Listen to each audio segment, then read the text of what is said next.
12 سال گوڈی کر رہے ہیں، 12 سال۔ 12 سال کے بعد ایک دن باغ کے مالک نے کہا کوئی سیب توڑ کے لاؤ، تو وہ سیب توڑ کے لے گئے، تو وہ ابھی کچا ہی تھا، وہ اس طرح کا پختہ نہیں تھا جس طرح کے توڑ کے پیش کیا جاتا ہے۔ تو کہا 12 سال ہو گئے میرے باغ میں کام کرتے ہوئے، تمہیں ابھی تک یہ نہیں پتا چلا کہ اچھا سیب کون سا ہوتا ہے؟ کہا ایک سیب کی سزا کاٹ رہا ہوں، مجھ سے قسم لے لو 12 سالوں میں نظر اٹھا کے سیب کی طرف دیکھا بھی ہو، میرا کام جڑوں میں گوڈی کرنا ہے وہی کرتا، میں اوپر کبھی 12 سال میں نہیں دیکھا۔ اللہ اکبر۔ تو فوراً سینے سے لگا لیا، کہا تمہارا گناہ معاف ہو جائے گا، اب ایک شرط رہ گئی ہے۔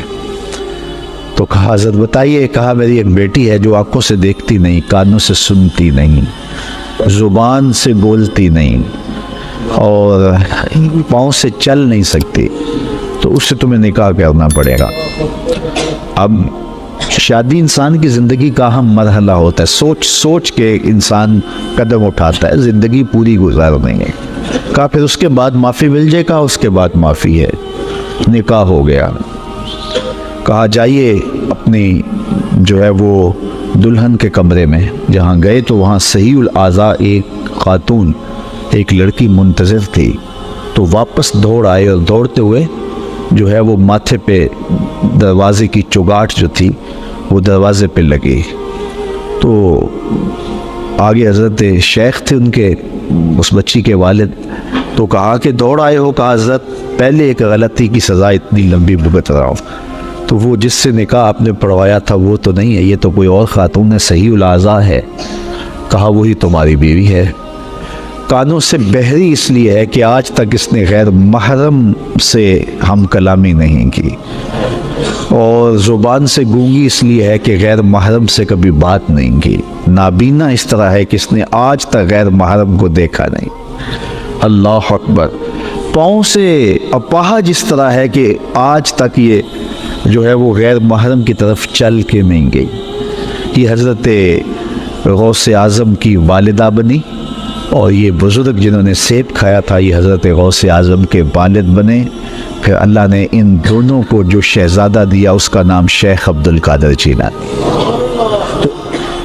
وہ کیا کسی نے کہا تھا نا کہ اچھی مائیں اچھی اولاد کی ضمانت ہوتی ہیں، اور مائیں جب اس طرح کی پاکیزہ صفت اور باپ تقوی کے اس معیار پر ہوں تو پھر بیٹے شیخ عبد القادر جیلانی ہی ہوتے ہیں۔ آپ جانتے ہیں کہ مائی راستی حضرت بابا فرید گنج شکر کی ماں، وہ بچے ہیں تو مصلح کے نیچے شکر کی پڑیا رکھ دیتے ہیں، اور وہ نماز پڑھتے ہیں، مصلح اٹھاتے ہیں تو نیچے شکر کی پڑیا ہوتی ہے، تو انہیں شوق تھا شکر کا تو وہ کھا لیتے ہیں۔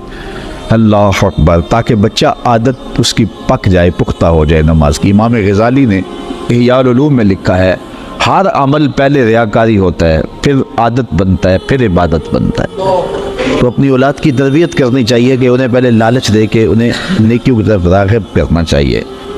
تو وہ روز شکر رکھتی تھی۔ ایک دن ماں کہیں گئی تھی اور آتے ہوئے لیٹ ہو گئیں، اور نماز کا وقت آ گیا۔ ماں کا دل ڈول رہا ہے کہ آج بیٹے نے مصلح اٹھایا تو آج چونکہ میں نے شکر کی پوڑی رکھی نہیں تو بیٹے کا بھرم ٹوٹ جائے گا۔ دل ہی دل میں دعا کرنے لگی، مالک تو قادر بھی ہے قدیر بھی ہے، آج میری محبت کی، آج میری اس ادا کی اور میری اس حکمت عملی کی جس کے ذریعے بچے کو نمازی بناتی ہوں، لاج رکھ لے۔ خیر واپس پلٹی، بیٹا نماز پڑھ چکا تھا، تو ماں نے جلدی سے کہا کہ بیٹا فرید نماز پڑھ لی؟ کہا امی نماز پڑھی، لیکن ماں کا دل ڈولنے لگا کہ لیکن کے بعد کیا کہنے والا ہے۔ کہا لیکن آج جو پوری شکر کی ملی نا اس کا چاسی کوئی اور تھا، اس کا مزہ ہی کوئی اور تھا۔ تو ماں نے بیٹے کو گلے سے لگایا، کہا بیٹا پہلے پڑیا میں رکھتی تھی، اب تیرے رب نے رکھی ہے۔ اللہ اکبر۔ کیا آج کی ماں بیٹے کو نمازی بنانے کے لیے اس کے مصلے کے نیچے چاکلیٹ نہیں رکھ سکتی؟ آج اس کو نمازی بنانے کے لیے کوئی طریقہ اختیار نہیں کر سکتی؟ آج اگر ماں اپنی اولاد کی تربیت کے لیے کوئی اس دور کی مطابقت میں اچھا فیصلہ کرے اور اس کو دین کی طرف راغب کرے تو آج کا بیٹا بھی بایزید بستامی کا جانشین بن سکتا ہے، آج کا بیٹا بھی غوث اعظم شیخ عبد القادر جیلانی کا جانشین بن سکتا ہے، بابا فرید گنج شکر کا جانشین بن سکتا ہے۔ قطب الدین بختیار کاکی علیہ رحمہ جب حفظ کرنے جاتے ہیں تو استاد پہلا پڑھا سپارے سے آغاز کرتے ہیں، سارا پارہ سنا دیتے ہیں، دوسرا تیسرا حتیٰ کہ 14 پارے سنا دیتے ہیں۔ 15ویں پارے سے استاد جی شروع کیجیے، کہا جس درس گاہ سے 14 پارے حفظ کیے ہیں وہیں سے باقی پارے بھی حفظ کر لیے ہوتے۔ کہا میری ماں کو 14 پارے آتے تھے اور جب صبح اٹھتی تھی اور اتنی دیر تک جو ہے وہ رکتی نہیں تھی، کام بھی کرتی رہتی تھی، 14 پاروں کی تلاوت بھی کرتی رہتی تھی۔ اور یہ بات میں نے ماں کی آغوش سے یہ پارے سیکھ لیے ہیں۔ جب ماں ایسی ہو تو بیٹے قطب الدین بختیار کاکی بنتے ہیں۔ اقبال کہتا ہے تو نہ شناسی کہ تو نہ دانی کہ سوزے کے راتے تو دیگر گو کر تقدیر عمر را، اے میری بہن تو نہیں جانتی اگر تو بہن ہو کے قرآن پڑھے تو عمر کی تقدیر بدلتی ہے، اور اگر تو ماں ہو کے قرآن پڑھے تو بیٹا نیزے کی نوک پہ قرآن سناتا ہے۔ تو ماؤں کو خاص طور پہ اپنی اولاد کی تربیت کے اندر کوشاں ہو جانا چاہیے۔ یہی حضرت غوث اعظم رضی اللہ تعالیٰ عنہ کی تعلیمات ہمیں بتاتی ہیں۔ ہر انسان کے ساتھ ایک محافظ فرشتہ پیدا کیا، اور اگر وہ محافظ فرشتہ انسان کے ساتھ نہ ہو، شیاطین انسان کو ویسے مار ڈالیں، انسان کو قتل کر ڈالیں اگر اللہ نے حفاظت کے لیے فرشتہ معمور نہ کیا ہو۔ یہ انسان کے دشمن ہے، اور انسان کو شیاطین راہ مستقیم سے ہٹانے کے لیے دن رات کوشیں۔ پھر یہ اتنا مکار دشمن ہے، ہر ایک کو ایک لاٹھی سے نہیں آنکتا، اسے پتہ ہے کہ کس کو کیسے بھٹکانا ہے۔ ایک شب زندہ دار جس کو سحری کے وقت اٹھ کے آنسو بہانے کا لطف ملتا ہے، اب شیطان اس کو کہے کہ سحری کے وقت اٹھا نہ کر، تو وہ شب زندہ دار جب اس کے آنسو مسلح میں جذب ہوتے ہیں اور وہ اترتے ہوئے آنکھوں سے آنسو اتنی لذت اسے دیتے ہیں کہ دنیا مافیہ کی لذت ایک طرف اور یاد خدا میں رونا ایک طرف۔ اب شیطان کسی کو کہے کہ سحری کے وقت اٹھا نہ کر تو کوئی شیطان کی یہ بات تھوڑی مانے گا، تو شیطان اسے یہ کہتا بھی نہیں ہے، اسے کہتا نہیں اٹھا کر، لیکن صبح بتا دیا کر کہ میں تہجد گزار، اسے ریا میں مبتلا کرے۔ ایک شخص جس کی طبع میں فیاضی گدی ہوئی ہے، اب شیطان اس کو کہے کہ تو سخاوت نہ کیا کر، بخل کا درس دے، تو طبعاً جو صحیح شخص ہے جس کی فطرت کے اندر فیاضی ہے تو وہ شیطان کی اس بات کو تو نہیں مانے گا۔ شیطان سے یہ کہتا بھی نہیں کہ تو بخل کر، اسے فضول خرچی کی طرف لگا دے گا، اسے ان کاموں میں خرچ کرنے کی ترغیب دے گا جس کا اس کو اور معاشرے کو کوئی فائدہ نہیں ہو۔ اس لیے شیطان رخ بدلتا ہے۔ ایک شاعر جس کی طبع کے اندر لطافت ہے، نرمی ہے، محبت ہے، اب شیطان اس کو کہے کہ فلاں کو قتل کر دے، تو شاعر تو شاخ سے پھول بھی نہیں توڑ سکتا، تو پھر وہ کسی کا سر کاٹتے یہ کیسے ممکن ہو سکتا ہے؟ شیطان ایک شاعر کو یہ کہتا بھی، اسے وہ شراب اور شباب کے پیچھے لگا دیتا ہے۔ اب اتنا سخت دشمن، اتنا مکار دشمن، حضرت سیدنا غوث اعظم رضی اللہ تعالیٰ عنہ فرماتے میرے اوپر صحاب نور چھا گیا اور آواز آئی عبد القادر تو نے اللہ کی اتنی عبادت کی ہے، اتنی ریاضت کی ہے کہ شریعت کا ہم تمہیں اب مکلف نہیں رہنے دیتے، اور اب تو نماز نہ پڑھے اور دیگر اعمال نہ کرے تو تجھے کوئی پکڑ نہیں، میں تیرے اوپر ایسے راضی ہو گیا۔ تو ایسے بادل سے آواز آئی، کہتے مان میرے دل میں خیال آیا کہ اگر عبادت کا مکلف نہ ہونا ہوتا تو امام الانبیاء صلی اللہ علیہ وسلم سے بڑھ کر کون اللہ کا مقرب تھا۔ حتیٰ تتورم قدماہ، حضور جب نماز پڑھتے اور اس قدر لمبا قیام کرتے حضور کے مبارک پاؤں سوج جاتے، لیکن ان کو تو کہا گیا وَاعْبُدْ رَبَّكَ حَتَّى يَأْتِيَكَ الْيَقِينُ، انہیں تو کہا گیا کہ آخری سانس تک اللہ کی عبادت کرنی ہے، تو میں کون ہوں کہ مجھے کہا جائے کہ تو اب عبادات کا مکلف نہیں رہا، کوئی بات نہیں ہے۔ تو کہتے ہیں میں لا حول ولا قوت الا باللہ پڑھا تو وہ جو مجھے نور نظر آ رہا تھا وہ سیاہی میں بدل گیا۔ تو وہ ابلیس تھا جو اس رنگ میں مجھے بھٹکانا چاہتا تھا، کہا عبد القادر اس مرتبے پہ پہنچے ہوئے کتنے لوگوں کو میں نے گمراہ کر دیا، تیرے علم نے تجھے بچا لیا۔ تو میں نے کہا ظالم میرے علم نے مجھے نہیں بچایا، میرے اللہ کے فضل نے بچایا۔ تو کہا پھر بچ گیا ہے، کئی میں نے یوں لوٹ لیے۔ تو اتنا مکار دشمن ہو جو ہمارے اوپر مسلط ہے اور دن رات کوشاں ہے ہماری متاع عمل لوٹنے کے لیے، متاع ایمان لوٹنے کے لیے، تو پھر مجھے بتاؤ کہ ہم کیا غافل ہو کے بیٹھیں گے؟ ایسے ناپاک وجود کا مقابلہ کوئی آسان ہے جو ہماری متاع عمل لوٹتا ہے، متاع ایمان لوٹتا ہے، ہمیں عمل کرنے نہیں دیتا، کریں تو وسواس ڈال رہا ہوتا ہے، کرنے تو ریا میں اور تکبر میں مبتلا کر کے، عجب میں مبتلا کر کے کیا ہوا عمل بھی لوٹ لیتا ہے۔ مجھے بتاؤ یہ کوئی جو ہے وہ سوکھا کام ہے کہ ہم مقابلہ کریں؟ اب ماہ صیام میں روزے سے بھوک بھی کاٹتے ہیں اور قرآن مجید کی تلاوت اور دیگر معمولات کے لیے ہمیں تنہائی بھی میسر آتی ہے، اور اسی طرح ہمیں روزے سے جو ہے وہ اپنی زبان کو کنٹرول کرنے کا درس بھی ملتا ہے۔ تو روزہ تمہاری زبان کا محافظ بن جاتا ہے، پھر روزہ تمہاری شہوات کے کنٹرول کا ذریعہ بن جاتا ہے، اور روزہ تنہائی کی وجہ سے اختلاط سے جو خرابیاں پیدا ہوتی ہیں ان سے تمہیں بچا لیتا ہے۔ تو گویا ماہ صیام اللہ تعالیٰ کی رحمتوں کا ایک روپ ہے، اور یہ ایک مہینے کا تربیتی کورس ہے جس کے ذریعے سے ہم اپنے باطن کی صفائی کر سکتے ہیں اور اندر کی غلاستیں، اندر کے میل کو چیل بٹا سکتے۔ ارشاد فرمایا جو اللہ سے ڈرے اللہ اس کے لیے راستے کھول دیتا ہے، اور اللہ اس کو وہاں سے دیتا ہے جہاں سے اسے گمان بھی نہیں ہوتا ہے۔ وَمَن يَتَوَكَّلْ عَلَى اللَّهِ فَهُوَ حَسْبُهُ، اور جو اللہ پر بھروسہ کرے اللہ اس کے لیے کافی ہو جاتا ہے، اس کی ضروریات کا وہ خود کفیل ہوتا ہے، اور اس کے کام اس کے ذمہ کرم پہ ہوتے ہیں، وہ ہو کے دیکھے اس کا۔ تو جو اللہ سے ڈرے اللہ اس کے لیے راستے بناتا ہے۔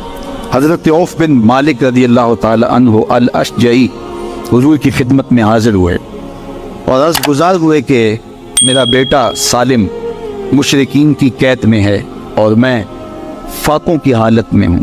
تو فرمایا آل محمد کے پاس ایک سیر جو ہیں، بس اس کے علاوہ ہمارے پاس بھی کھانے کے لیے دنیاوی اسباب نہیں ہیں۔ کہا صبر کرو اور اللہ سے ڈرو، اور لا حول ولا قوت الا باللہ کثرت کے ساتھ پڑھو۔ یہ ایسا وظیفہ ہے، ایک حدیث پاک میں آتا ہے کہ یہ 99 بیماریوں کا علاج ہے، اس میں سب سے کم درجے کی بیماری ہم اور غم ہے، یہ دکھوں کا مداوع ہے، مشکلات کا علاج ہے، اور یہ وظیفہ میرے حضور نے بتایا۔ حضرت ابو ذر غفاری رضی اللہ تعالیٰ عنہ کو حضور نے 5 چیزیں بتائی تھی، ان میں سے 5ویں چیز یہ تھی کہ ابو ذر کثرت کے ساتھ لا حول ولا قوت الا باللہ پڑھا کرو۔ فرمایا عرش الہی کے نیچے ایک خاص خزانہ ہے، یہ وظیفہ وہاں سے آیا ہے، یہ زندگی میں معمول بنا لو، جب پھنس جاؤ مشکلات میں آ جاؤ تو لا حول ولا قوت الا باللہ پڑھو، اللہ راستے کھولے گا۔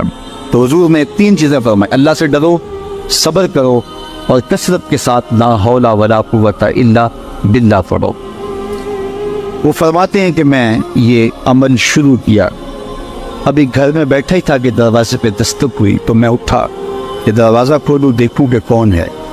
تو دروازہ کھولا، دیکھا میرا بیٹا کھڑا ہے اور اس کے پیچھے 100 اونٹ کھڑے ہیں۔ تو میں نے کہا کہ تم اور یہ اونٹ؟ کہا مجھے موقع لگ گیا، میں ان کی قید سے بھاگ آیا اور آتے آتے ان کے 100 اونٹ بھی ہانک لایا ہوں۔ وَيَرْزُقْهُ مِنْ حَيْثُ لَا يَحْتَسِبُ، وہ تمہیں وہاں سے رزق دے گا جہاں سے تمہیں گمان بھی، اس کی ہو کے تو دیکھو۔ اللہ اکبر، اللہ کی ہو جاؤ تو پھر وہ تمہاری ضرورتوں کا کفیل ہو جائے۔ فرمایا حضرت عبداللہ ابن مسعود رضی اللہ تعالیٰ عنہ نے کہ کسی شخص کو فقر و فاقہ آ جائے تو وہ لوگوں کو بتائے کہ میں آج کل بڑے مشکل حالات میں ہوں، ہر وقت لوگوں کو بتاتا رہے تو اس کی مشکل بڑھے گی، اس کی مشکلیں آسان نہیں ہوں گی اس طرح۔ اور اگر وہ اپنی اس مشکل کو کسی سے شیئر نہ کرے بلکہ مصلی بچھا کے اپنے رب سے کہے کہ مالک فقر و فاقہ آ گیا ہے اور اس کا علاج تیرے پاس ہے، اس مرض کا مداوع تیرے پاس ہے۔ حضرت عبداللہ ابن مسعود فرماتے ہیں کہ رسول کریم نے فرمایا جلد یا بدیر اللہ اس کو مالا مال فرماتے۔ یہ بھی کبھی کر کے دیکھو، مشکل آ جائے، فاقہ آ جائے، مصیبت آ جائے، کسی سے نہ کہو، صرف اپنے رب سے کہو، پھر دیکھنا اس کی کرم نوازیوں کا می کیسے برس۔ فرمایا اللہ پر بھروسہ کرنے کا جو حق ہے اگر وہ تم ادا کر دو، وہ تمہیں ایسے رزق عطا کرے جیسے پرندوں کو عطا کر۔ ہم تو دکان پہ جانا ہوتا ہے، فیکٹری پہ جانا ہوتا ہے، ہم اپنے کاروبار پہ جانا ہوتا ہے، نوکری پہ جانا ہوتا ہے، مزدوری پہ جانا ہوتا ہے، ہمیں پتہ ہے کہاں آج صبح جانا ہے، لیکن پرندوں کو کوئی پتہ نہیں ہوتا کہاں جانا ہے، راس المال بھی نہیں ہوتا، لیکن صبح نکلتے ہیں، شام کو کبھی بھی خالی پیٹ نہیں آئے۔ بن توکل پنچھی اڑ دے، خرچ نہ پلے زیرا ہو۔ گھر سے خالی پیٹ نکلتے ہیں، جب واپس آتے ہیں تو پیٹ بھرے ہوئے ہوتے ہیں، اور پھر جو ان کی ضرورت ہوتی ہے اللہ وہ ساری ضرورتیں پوری کرتا ہے، جو جو ضرورت ان کی ہوتی ہے۔ یہ شیر کتنا گوشت کھاتا ہے، اللہ روز اسے دیتا ہے۔ یہ ہنس روزانہ سچے موتی کھاتے ہیں، اور آپ مارکیٹ میں لینے جائیں لاکھوں روپے لگا کے تولے ماشے کے حساب سے آپ خریدتے ہیں، پھر بھی آپ کو یقین نہیں ہوتا کہ یہ سچے ہیں یا 2 نمبر ہے۔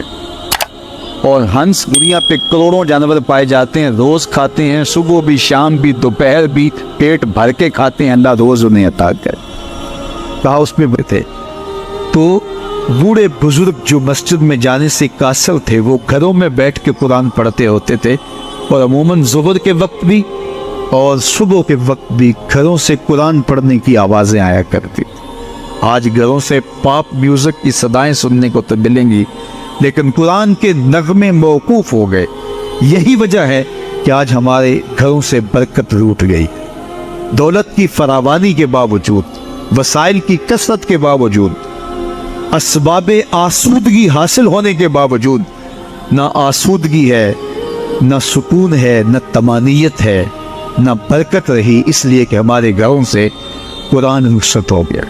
آج صبح اٹھ کے فیس بک کا چہرہ تو دیکھتے ہیں، لیکن قرآن کا نقشہ نہیں دیکھا جاتا، تو برکت کے قافلے گھروں سے رخصت ہو گئے اور گھر برکتوں اور رحمتوں سے خالی ہو گئے۔ آج بھی اگر ہم نے گھروں میں برکتوں کو واپس بلانا ہے، رحمتوں کو اپنے گھروں میں واپس لانا ہے، تو قرآن مجید کی تلاوت کو اپنے معمولات میں شامل کر لیجئے گا۔ پھر گھر میں آسیب کا سایہ نہیں ہوگا، ٹونا اور جادو نہیں ہوگا، پھر کسی بابر بلنگ کے پاس جا کر کے آپ کو اپنے مسائل نہیں بتانے پڑیں گے۔ آپ کے گھر میں قرآن ہے، سارے دکھوں کا علاج اسی مرشد کے پاس ہے، ساری مصیبتیں اور ساری مشکلیں اور سارے مصائب اسی قرآن کے دامن سے دور ہوتے ہیں، اور اسی قرآن سے وابستگی سے گھر میں برکتیں اترتی ہیں۔ پھر آپ کو نہ آسیب، نہ جادو، نہ ٹونا، اور نہ کسی نے کوئی بندش کی ہے، نہ کسی نے کوئی مسئلہ کیا ہے، کچھ نہیں ہوگا۔ آپ کے گھروں پہ رحمتوں کے سائے ہوں گے، اس لیے کہ آپ کے گھروں میں قرآن جب تلاوت ہوگی تو رحمتوں کے فرشتوں کا نزول، تو جب رحمتوں کے فرشتے تمہارے گھر میں اتریں گے تو پھر کوئی مصیبت، کوئی پریشانی، کوئی بندش، کوئی دکھ آپ کے گھروں میں نہیں ہوگا۔ اس لیے قرآن مجید کی تلاوت کو اپنے معمولات زندگی میں شامل کیجیے۔ دیکھیے یہ رمضان المبارک کا مبارک مہینہ اکثر گھروں کے اندر قرآن مجید کی تلاوت کا معمول رہا، اور جو دن باقی ہیں ان ایام میں تلاوت کلام مجید کا معمول باقی رہے گا، تو اس کی برکتیں آپ اپنی آنکھوں سے دیکھ رہے ہیں۔ اور اگر یہ پورا سال ہمارے گھروں میں معمول باقی رہے، ہماری صبح کا آغاز ہی قرآن مجید کی تلاوت سے ہو، بیٹیاں بھی قرآن کھول کے صبح بیٹھ جائیں اور بیٹے بھی قرآن کھول کے بیٹھ جائیں، بوڑھے بھی قرآن کھول کے بیٹھ جائیں، جوان بھی قرآن کھول کے بیٹھ جائیں، تو مجھے بتائیے کہ کتنی رحمات اور کتنی برکات کا گھروں میں نزول ہو۔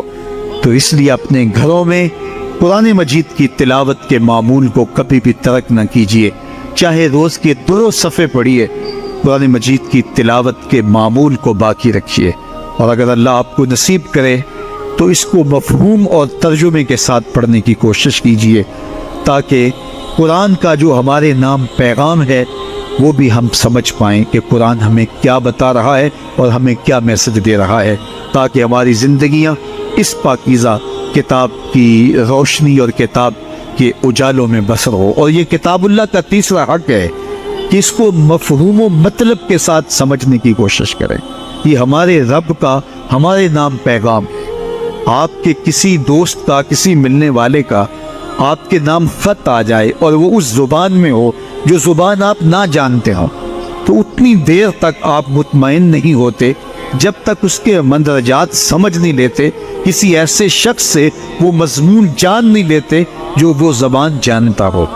تو ہمارے رب کا ہمارے نام یہ میسج ہے، ہمارے نام یہ پیغام ہے رسول کریم صلی اللہ علیہ وآلہ وسلم کی وساطت سے۔ تو ہمیں اس کو سمجھے بغیر چین کیوں آ گیا ہے؟ تو ہم اس پیغام کو سمجھیں کہ ہمارا رب ہمیں کیا فرما رہا ہے، کن امور کا حکم دے رہا ہے اور کن باتوں سے ہمیں روک رہا ہے۔ اگر ہم قرآن